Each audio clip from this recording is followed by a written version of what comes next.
Welcome to NFL Blitz Talk, your go-to podcast for weekly game breakdowns, top plays, and hot takes from around the league. Let's dive into the action. The 2025 National Football League preseason began, offering a glimpse of rookies and new acquisitions.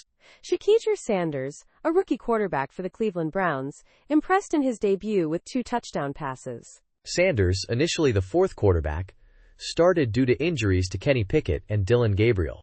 He showcased accuracy and composure, solidifying his status as a top prospect. Rookie linebacker Carson Schweisinger led the Browns with 6 tackles in the first half. Rookie defensive tackle Mason Graham also applied pressure on the quarterback. Patriots rookie Trevayon Henderson returned the opening kickoff 100 yards for a touchdown. Henderson also contributed 18 rushing yards and 12 receiving yards. Detroit Lions rookie receiver Isaac Teslala scored his first preseason touchdown. Tesla, a Michigan native, has earned first-team reps in practice. Falcons quarterback Easton Stick performed well, completing 15 of 18 passes for 149 yards and a touchdown. Ravens rookie Legette Wester energized the punt return game with an 87-yard touchdown return. Colts rookie tight end Tyler Warren had a productive debut, catching 3 passes for 40 yards. Eagles running back A.J. Dillon had a solid return after missing last season with a neck injury. Bengals first-round pick Shamar Stewart made an impact on defense despite a delayed start due to contract negotiations. Seahawks quarterback Jalen Milroe showcased his running ability with 38 yards on 3 carries. Detroit Lions safety Maurice Norris was injured during the fourth quarter of a preseason game against the Atlanta Falcons. Norris was attempting to tackle Atlanta rookie Nathan Carter when the injury occurred. He was transported to Grady Memorial Hospital in Atlanta and is currently in stable condition. The Lions released a statement confirming Norris has feeling and movement in all his extremities. The game was suspended after a 20-minute delay, while Norris received medical attention on the field. Both teams joined hands in unison while Norris was attended to by medical personnel. The Lions were leading 17-10 when the game was officially suspended. Coaches from both teams mutually agreed to suspend the game out of concern for Norris. Lions quarterback Kyle Allen said it was clear the injury was serious given the response from medical staff. Allen also said the decision not to finish the game was easy for everyone involved. Falcons wide receiver Casey Washington echoed this sentiment, emphasizing the importance of player safety. Norris, age 24, joined the Lions as an undrafted free agent in 2024. He spent time on the practice squad before joining the active roster last season. Lions coach Dan Campbell confirmed Norris is with his mother at the hospital. Campbell also reflected on the violent nature of the game and the camaraderie displayed by both teams. Falcons coach Raheem Morris spoke with his players after the game about the incident. This is not the first time a preseason game has been suspended due to injury. In August 2023, 2 preseason games were stopped early due to serious injuries. Shaquille Sanders, son of Deion Sanders, made his National Football League debut with the Cleveland Browns. He started in the preseason opener against the Carolina Panthers and threw 2 touchdown passes. His first touchdown pass was a 7-yard throw to Caden Davis in the second quarter. The Browns had recovered a muffed punt, giving them excellent field position. His second touchdown pass, also to Davis, was a 12-yard completion later in the first half. Sanders played almost 3 quarters, completing 14 of 23 passes for 138 yards. He also added 23 rushing yards and played 45 snaps, nearly reaching his coach's goal of 50. Sanders expressed feeling comfortable with being uncomfortable in his debut. He acknowledged finding his rhythm at times, but aims to do so more consistently. He credited the team, the play calling, and time on the field for his performance. Although happy with the win, Sanders felt he did not play up to his personal standards. He noted he was not nervous going into the game, and attributed his good moments to settling in. Sanders played with second and third string players as most starters were rested. The Panthers, however, played most of their starters for about 2 drives. Browns coach Kevin Stefanski expressed satisfaction with Sanders and the offense, but noted room for improvement. Sanders was a highly regarded quarterback prospect before being drafted in the 5th round. The New England Patriots unveiled a 12-foot bronze statue of Tom Brady outside Gillette Stadium on Friday. This unveiling fulfilled a promise made by owner Robert Kraft when Brady was inducted into the Patriots Hall of Fame last year. The statue is intentionally 12 feet tall The same number as Brady is jersey number. Brady wore number 12 for his 20-year Patriots career, during which he led the team to 6 Super Bowl championships. At the unveiling, Brady expressed feeling honored and grateful, while also joking about his age. He humorously remarked that statues are usually built for much older players. Among those present at the unveiling was Mike Vrabel, Brady's former teammate and the current Patriots head coach. Brady reflected on his journey from being a 6th-round draft pick in 2000 to having a statue in his honor. He also joked about his 40-yard dash time and how Boston sports writers might describe him. The Patriots originally intended to unveil the statue last season. However, it was postponed to 2025 due to scheduling conflicts with Brady's broadcasting role. The date was chosen to accommodate Brady's schedule and allow fans to honor him inside the stadium after the ceremony. The unveiling took place 90 minutes before the Patriots' preseason opener against the Washington Commanders. Brady continued his humorous remarks by joking about the statue providing a target for Jets fans. He also pretended to receive a call from Bill Belichick, suggesting improvements to the statue. The crowd chanted Brady's name throughout the 20-minute ceremony. Robert Kraft explained that the statue was designed to be larger than life. The statue was created by a local sculptor and Patriots fan, with the granite base quarried in Vermont. The shape of the base represents the 6 Super Bowl championships. With the base, the statue stands 17 feet tall, representing the 17 AFC East titles won during Brady's tenure. Las Vegas Raiders quarterback Geno Smith and defensive end Max Crosby made obscene gestures towards Seattle Seahawks fans before their preseason game. Videos of these actions circulated on social media on Friday, showing the players interacting with fans before entering the field. One video shows Crosby interacting with fans and attempting to grab a sign before Smith joins him. As the team ran onto the field, both Smith and Crosby made obscene gestures toward the fans. It appears at least one fan was taunting the players before the gestures were made. One sign referenced Smith and former Raiders quarterback Jamarcus Russell, questioning who was the bigger bust. The Raiders drafted Russell first overall in 2007, but he only played 3 seasons, with a 7-18 record as a starter. Smith was the Seahawks starting quarterback for the past 3 seasons before joining the Raiders. He followed his former coach, Pete Carroll, to the Raiders after failing to reach a new deal with the Seahawks. Detroit Lions safety Brian Branch was fined over $10,000 for a similar gesture last November. The preseason game between the Raiders and Seahawks ended in a 23-23 tie. The Associated Press contributed to this report. The incident occurred in Henderson, Nevada, on Thursday night. Several videos captured the incident and quickly spread online. The gestures were directed towards Seahawks fans as the Raiders entered the field. Crosby appeared to be engaging with fans before the gestures were made. Xavier Legette and Jenkins were disqualified from the Browns-Panthers preseason game due to offsetting penalties after a fight. During a run play, Legette, a Panthers wide receiver, threw multiple punches at Browns safety Jenkins. Jenkins also retaliated, ripping Legette's helmet off while the receiver continued blocking after the play seemed to be over. Panthers coach Dave Canales witnessed the altercation and stated that Legette was initially blocking as instructed, with his hands on Jenkins. However, after the whistle, Jenkins allegedly struck Legette's arm, leading to the exchange of punches. Canales emphasized the team's disapproval of such behavior and expects better from Legette. Although Legette was not available for comment after the game, he issued an apology on social media. Legette had a disappointing rookie season with numerous dropped passes, prompting the Panthers to draft Tetairoa McMillan. McMillan has since taken over as the primary receiver for quarterback Bryce Young. Young defended Legette, calling him a competitor, and acknowledging the physical nature of football. Off the field, Legette has garnered attention on social media for various incidents. He rescued a friend stuck in mud and expressed his fear of the St. Croix River during a trip. Legette also attended the Kentucky Derby and met celebrity chef Guy Fieri. Interestingly, he refused to share his complete recipe for raccoon with Fieri. This incident adds to Legette's eventful offseason leading into the new season.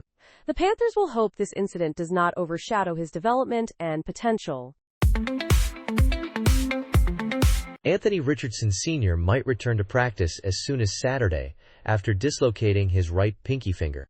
This injury occurred during the Colts preseason opener against the Baltimore Ravens on Thursday night. Richardson was sacked by Ravens linebacker David Ojabo, resulting in the dislocation. The Colts medical staff was able to quickly reset the dislocated joint on the sideline. Richardson then attempted to grip a football and threw some light passes.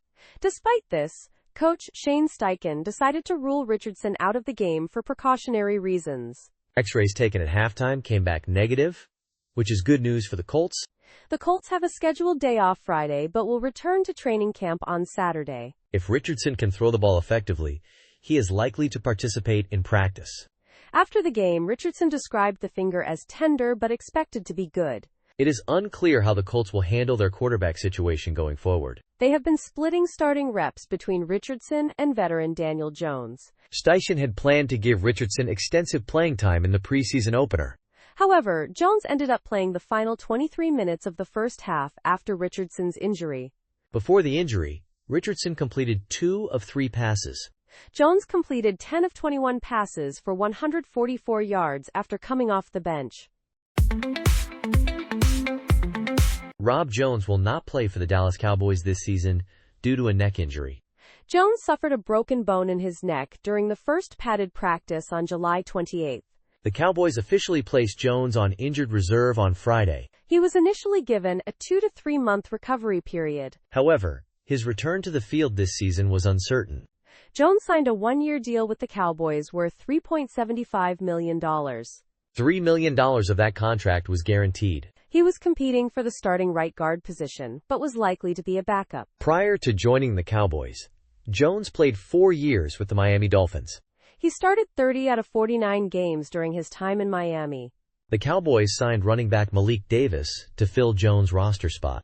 Davis was previously released by the Cowboys in April. He spent most of the past 2 seasons on the Cowboys practice squad.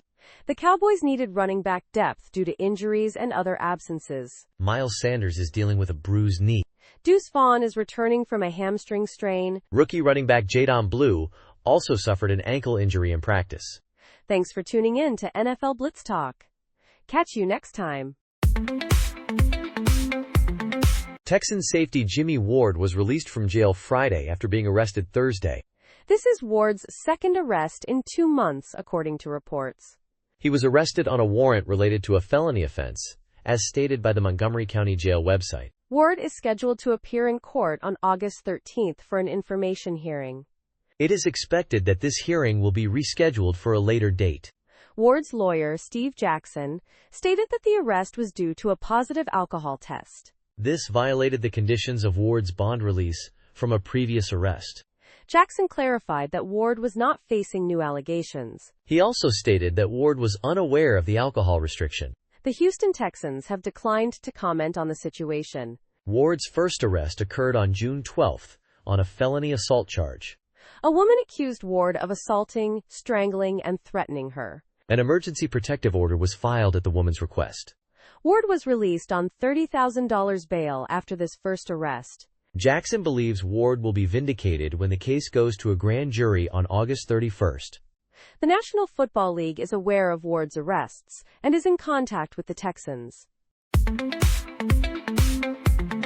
Liz Lawaza explains her rationale for ranking Raiders rookie Ashton Jeanty higher than Eagles star Saquon Barkley in fantasy football drafts.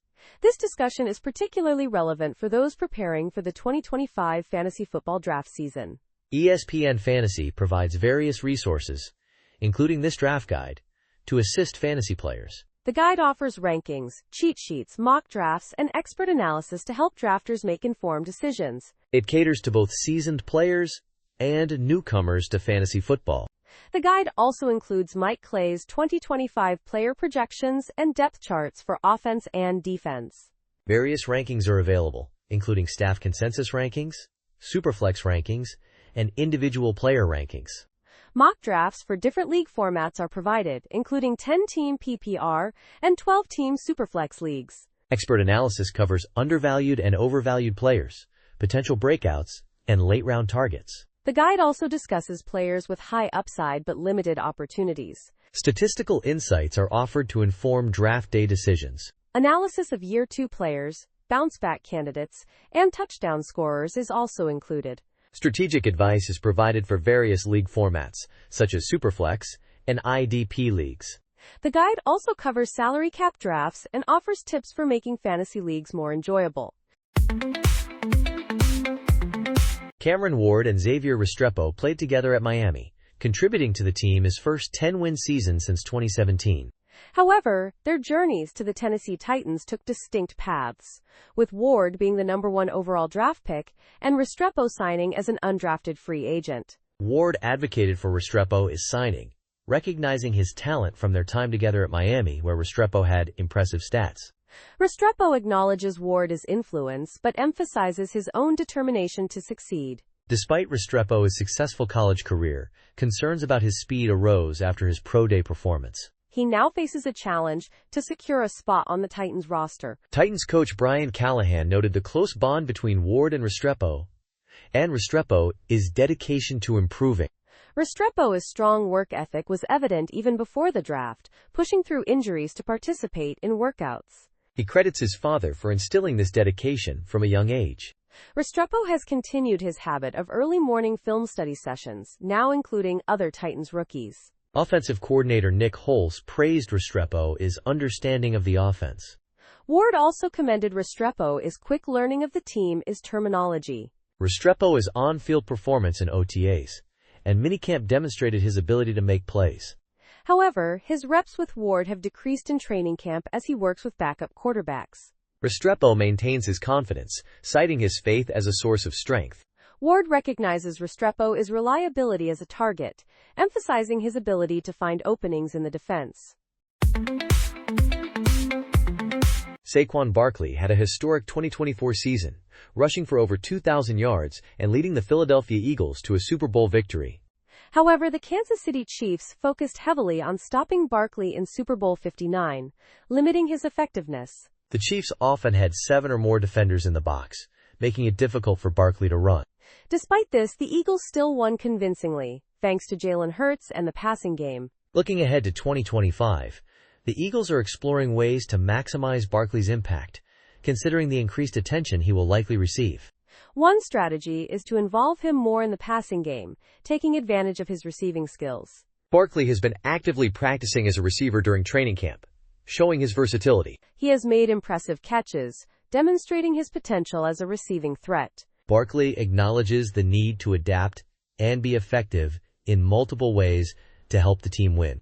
He is comfortable with the idea of increased involvement in the passing game, having excelled as a receiver earlier in his career. In his rookie season, Barkley had 91 receptions for 721 yards, showcasing his receiving abilities. Last season, his receptions were significantly lower, suggesting room for growth in this area. While the Eagles have other talented receivers, incorporating Saquon Barkley into the passing game could add another dimension to their offense.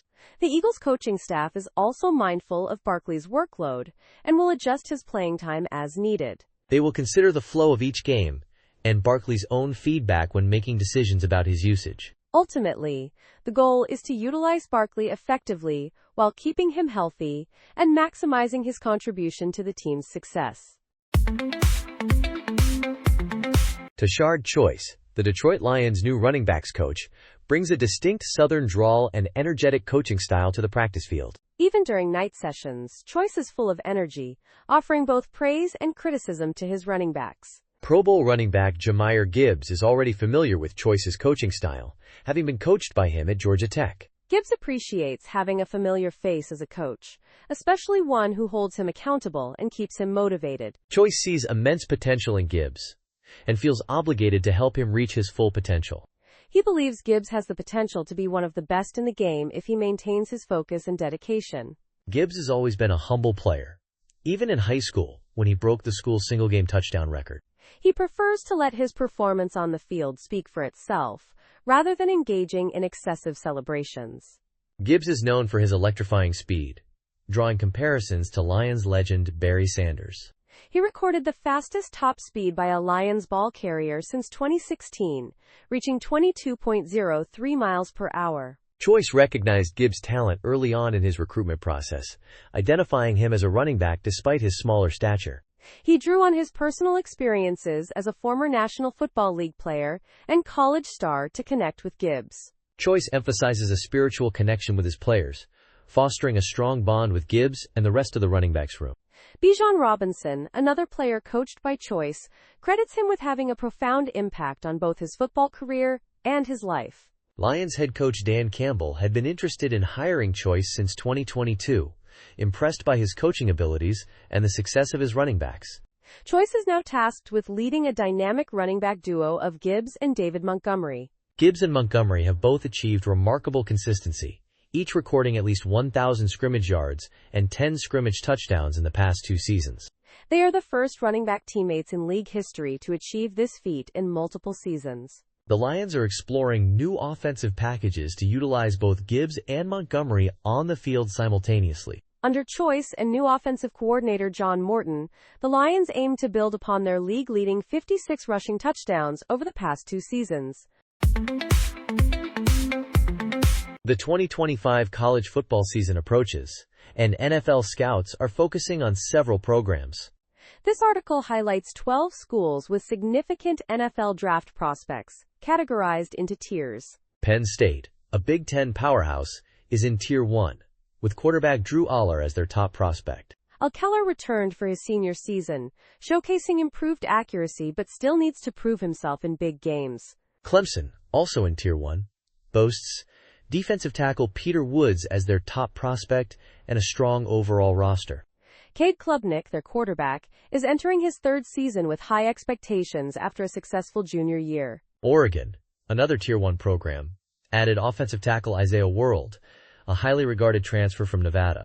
The Ducks also have Kenyon Sadiq, a tight end projected as a potential first-round pick. Texas rounds out Tier 1 with linebacker Anthony Hill Jr. as their top prospect. Quarterback Arch Manning is eligible for the draft but unlikely to declare, given his limited game experience. Tier 2 includes Alabama, with offensive tackle Cadian Proctor, and Georgia, featuring linebacker C.J. Allen.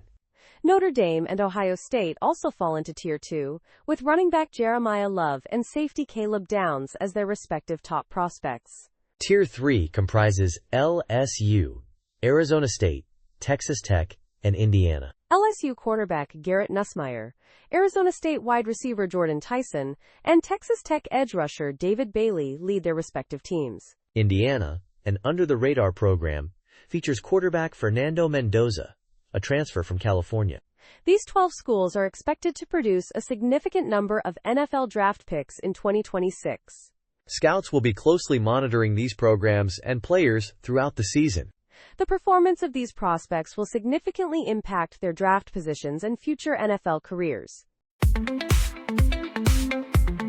Derrick Henry nearly achieved a second 2,000-yard rushing season, falling short by only 79 yards. Despite this impressive performance, Henry is being drafted later than Saquon Barkley, who did reach the 2,000-yard mark. Henry offers significant value considering his consistent top 5 finishes in fantasy football. He has achieved this feat 5 times in the past 6 seasons, compared to Barkley's 2 such finishes. While Barkley had a phenomenal season, Henry's ADP makes him an attractive pick in the 2nd round. This Do Draft list focuses on players consistently targeted in mock drafts based on their value. Henry is consistently drafted by this expert due to his undervalued status. Despite his age and heavy workload, Henry remains a reliable source of rushing yards and touchdowns.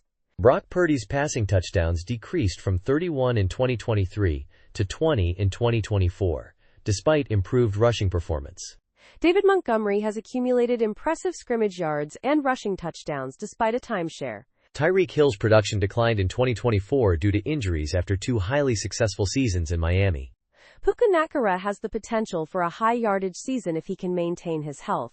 Mike Evans has consistently surpassed 1,000 receiving yards in each of his 11 NFL seasons. Jacoby Myers is a reliable wide receiver option whose value exceeds his current draft position. The Raiders upgraded at quarterback with Geno Smith, which could further benefit Myers. Several other wide receivers, including Jordan Addison, Darnell Mooney, and Adam Thielen, are also undervalued. Mike Clay discusses Jordan Addison and his fantasy football appeal despite a 3-game suspension and a wide receiver 4 Sarity ranking.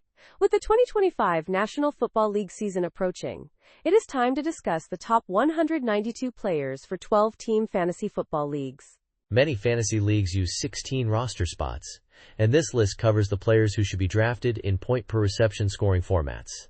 While the list is ordered for drafting, remember that drafts are fluid, and decisions should be based on available players and prior selections. The 192 can be adapted for 8 or 16-team leagues by adjusting cutoff points for positions. In deeper leagues, secure starters at key positions like quarterback, tight end, or running back. Shallower leagues allow more flexibility, especially at quarterback and tight end.